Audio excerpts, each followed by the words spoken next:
Hello, I'm Stephen Shore, and I'm going to take you around this retrospective exhibition of mine at Fundación Mapfre Madrid.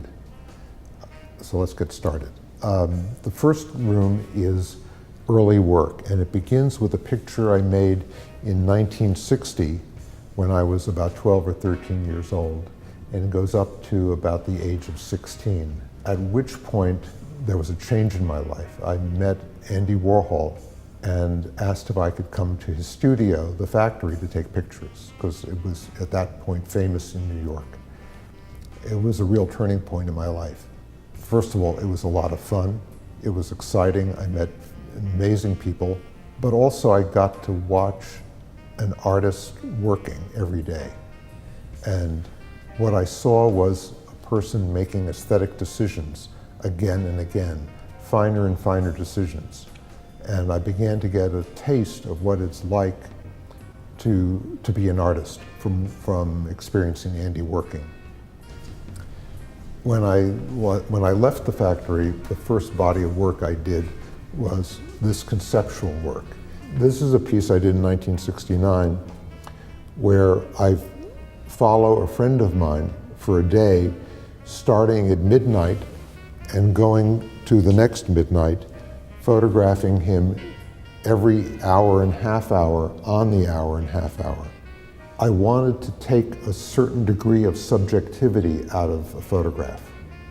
And I thought that if the moment a picture was made was taken out of my hands, so I wasn't deciding exactly on the moment, that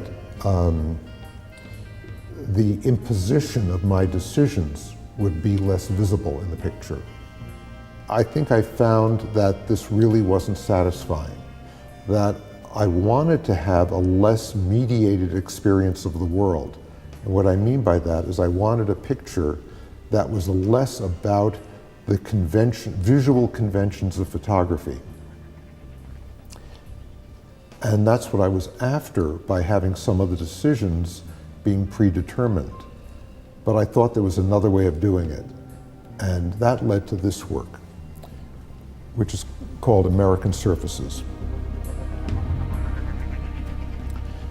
Rather than having some of the decisions predetermined, as in the conceptual work, I felt I could, by studying photography and studying particularly how I see and what the experience of seeing is like, and paying attention to the experience of seeing, I could take pictures that were closer to seeing and were more about seeing than about how a photograph was supposed to look. So I kind of threw out the ideas of how a photograph conventionally looked and just paid attention to how I was seeing.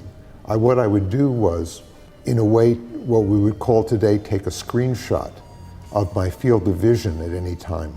If I'm riding in a taxi, if I'm in an elevator, if I'm talking to someone.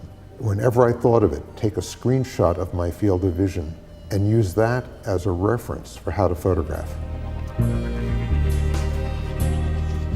Photography can do many things at once, and aside from exploring the aspect of perception that I described, I was also interested in exploring America. And I did it through a diaristic format where I photographed every person I met, every meal I ate, every television set I looked at, a series of repeated categories. My idea was to try to build a picture of the culture through these repeated categories. Now also, you'll notice these pictures are in color, or maybe you even don't notice these pictures are in color because that's simply what pictures look like today. But when I exhibited them, this was shocking because art photography was supposed to be black and white.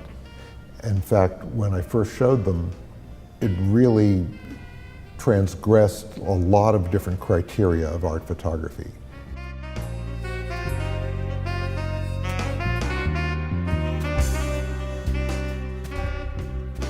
With these pictures, what I'm doing is essentially setting up a proscenium with the frame.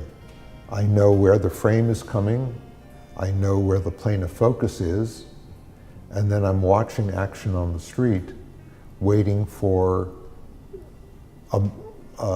just the right moment to happen on that stage. One thing I wasn't expecting was that I've never been more invisible as a photographer on a street in New York than with the 8x10 camera. I thought it would be the exact opposite. In a picture like this, I'm standing just a few feet away from the people I'm photographing.